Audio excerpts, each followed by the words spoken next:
ಅಸ್ತಮಾದ diagnosis ಅಂದರೆ asthma ತೊಂದರೆ ಇದೆಯಾ ಇಲ್ವಾ ಕಂಡುಹಿಡಿಯೋದು ಹೇಗೆ. ಅದರಲ್ಲಿ ಅಸ್ತಮಾ ಡಯಾಗ್ನೋಸಿಸ್ ಅಂದಾಗ ಅದು 3 ಭಾಗವಾಗಿ ನಾವು ವಿಂಗಡಿಸ್ತೀವಿ. ಒಂದು ಮೊದಲನೇದಾಗಿ ಹಿಸ್ಟರಿ.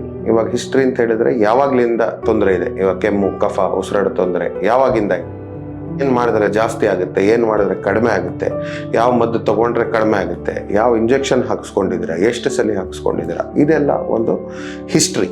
ಅದಲ್ಲದೆ ಟೆಸ್ಟಿಂಗ್ ಅಂತ ಹೇಳ್ತೀವಿ. ಟೆಸ್ಟಿಂಗ್ ಅಂತ ಹೇಳಿದಾಗ ನಮಗೆ ಅದರಲ್ಲಿ ಬೇರೆ ಬೇರೆ ವಿಧಾನಗಳಿದಾವೆ. ಒಂದು ಇಮೇಜಿಂಗ್ ಅಂತ ಹೇಳಿದ್ರೆ ಚೆಸ್ಟ್ ಎಕ್ಸ್ರೇ ಆಗಿರ್ಬೋದು, CT ಸ್ಕ್ಯಾನ್ ಆಗಿರ್ಬೋದು. ಅದಲ್ಲದೆ ಟೆಸ್ಟಿಂಗ್ ಬಂದಾಗ ಪಲ್ಮನರಿ ಫಂಕ್ಷನ್ ಟೆಸ್ಟ್ ಅಂತ ಹೇಳ್ತೀವಿ. ಅಂದರೆ ಊದುವ ಪರೀಕ್ಷೆ, ಲಂಗ್ಸ್ ಶ್ವಾಸಕೋಶದ ಪರೀಕ್ಷೆ, ಅದರದ್ದು ಕೆಪಾಸಿಟಿ ಏನಿದೆ, ಅದರದ್ದು ಊದುವ ಕೆಪಾಸಿಟಿ ಏನಿದೆ, ಗಾಳಿ ತುಂಬುವ ಕೆಪಾಸಿಟಿ ಏನಿದೆ, ಉಸಿರಾಟದಲ್ಲಿ ಏನಾದರೂ ತೊಂದರೆ ಇದೆಯಾ, ತಡೆ ಬರ್ತಾ ಇದೆಯಾ, ಅಬ್ಸ್ಟ್ರಕ್ಷನ್ ಇದೆಯಾ, ಅಥವಾ ಉಸಿರು ತುಂಬಿಕೊಳ್ಳೋದ್ರಲ್ಲಿ ಕಷ್ಟ ಇದೆಯಾ, ಇದನ್ನೆಲ್ಲ ನೋಡುವಂಥದ್ದು ಪಲ್ಮನರಿ ಫಂಕ್ಷನ್ ಟೆಸ್ಟ್. ಇದಲ್ಲದೆ ನೆಕ್ಸ್ಟ್ ಬ್ರಾಂಕಿಯಲ್ ಪ್ರೊವೊಕೇಶನ್ ಟೆಸ್ಟಿಂಗ್ ಅಂತ ಹೇಳ್ತೀವಿ. ಬ್ರಾಂಕಿಯಲ್ ಪ್ರೊವೊಕೇಶನ್ ಟೆಸ್ಟಿಂಗ್ ಅಂತ ಹೇಳಿದಾಗ ಒಂದು ಪದಾರ್ಥವನ್ನು ಪೇಷಂಟ್ಗೆ ಶ್ವಾಸಕೋಶದಲ್ಲಿ ಉಸಿರಾಡೋ ತರ ಕೊಟ್ಟು ನಾವು ಮತ್ತೆ ಪಲ್ಮನರಿ ಫಂಕ್ಷನ್ ಟೆಸ್ಟಿಂಗ್ ಮಾಡಿ ನೋಡೋದು ವೆದರ್ ಆ ವಸ್ತುವಿಂದ ಅವರಿಗೆ ತೊಂದರೆ ಉಂಟಾಗುತ್ತಾ ಇಲ್ವಾ, ಅಥವಾ ಅದು ಪಲ್ಮನರಿ ಫಂಕ್ಷನ್ ಟೆಸ್ಟ್ ಅಲ್ಲಿ ನಮಗೆ ಕಂಡು ಬರುತ್ತಾ ಇಲ್ವಾ. ಇವಾಗ ನಾರ್ಮಲ್ PFT ಇರೋರಲ್ಲಿ ಅಥವಾ ನಿಯರ್ ನಾರ್ಮಲ್ PFT ಇರೋರಲ್ಲಿ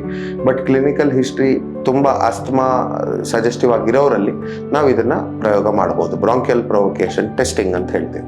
ಇದಲ್ಲದೆ ಪೀಕ್ ಫ್ಲೋ ಮಾನಿಟರಿಂಗ್ ಅಂತ ಹೇಳ್ತೀವಿ. ಪೀಕ್ ಫ್ಲೋ ಮೀಟರ್ ಅಂತ ಒಂದು ವಸ್ತು ಇದೆ, ಅದರಿಂದ ನಾವು ಶ್ವಾಸಕೋಶದ ಟೆಸ್ಟಿಂಗ್ ಅನ್ನು ಮಾಡ್ಬೋದು. ಈಗ ಪೀಕ್ ಫ್ಲೋ ಮೀಟರ್ ಮಾನಿಟರಿಂಗ್ ಅಂತ ಹೇಳಿದ್ರೆ ಅದು ಪೇಷಂಟ್ಸ್ ತಮ್ಮ ಮನೆಯಲ್ಲೇ ಮಾಡಬಹುದಾದಂತಹ ಒಂದು ಟೆಸ್ಟ್.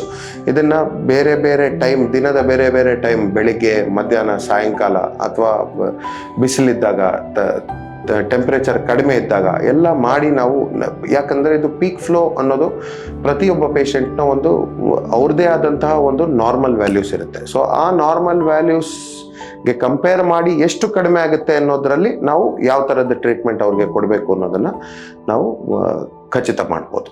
ಮುಂದೆ ಡಯಾಗ್ನೋಸಿಸ್ ಅಲ್ಲಿ 3ನೇದಾಗಿ ಆ್ಯಂಡ್ ಮೋಸ್ಟ್ ಇಂಪಾರ್ಟೆಂಟ್ ಆಗಿ ಕ್ಲಿನಿಕಲ್ ಎಕ್ಸಾಮಿನೇಷನ್ ಅಂತ ಹೇಳಿದ್ರೆ ಇವಾಗ ಪೇಷಂಟ್ ಹೇಗಿದ್ದಾರೆ, ಅವ್ರಿಗೆ ಅಲರ್ಜಿ ಅಥವಾ ಆಸ್ಮಾ ಅದು ಬೇರೆ ಬೇರೆ ಸೈನ್ಸ್ ಏನಾದರೂ ಇದೆಯಾ. ಅಲರ್ಜಿಕ್ ಶೈನ್ ಅಂತ ಹೇಳ್ತೀವಿ. ಅಲರ್ಜಿಕ್ ರೈನೈಟಿಸ್ ಇರೋರಲ್ಲಿ ಇಲ್ಲಿ ಒಂದು ಲೈನ್ ಕಂಡು ಬರುತ್ತೆ. ಮತ್ತೆ ಕಣ್ಣುಗಳಲ್ಲಿ ಅಲರ್ಜಿಕ್ ಕಂಜಂಕ್ಟಿವೈಟಿಸ್ ಆಗುವಂಥದ್ದು ಅಥವಾ ಅಟೋಪಿ, ಸ್ಕಿನ್ನಲ್ಲಿ ರ್ಯಾಷಸ್ ಆಗುವಂಥದ್ದು, ಆ ಥರದ್ದು ಏನಾದರೂ ಇದೆಯಾ. ಮತ್ತೆ ನಮ್ಮ ರೆಸ್ಪಿರೇಟರಿ ಸಿಸ್ಟಮಿಗೆ ಬಂದಾಗ ಅಲ್ಲಿ ನಮ್ಗೆ ಏನಾದರೂ ವೀಸ್ ಕೇಳಿ ಬರ್ತಾ ಇದೆಯಾ, ಅಥವಾ ಇನ್ಫೆಕ್ಷನ್ ಇರೋ ಥರ ಏನಾದರೂ ಸೈನ್ಸ್ ಏನಾದರೂ ಕಂಡು ಬರ್ತಾ ಇದೆಯಾ. ಇದನ್ನೆಲ್ಲ ನೋಡೋವಂಥದ್ದು ಕ್ಲಿನಿಕಲ್ ಎಕ್ಸಾಮಿನೇಷನ್. ಇದು very important part of diagnosis.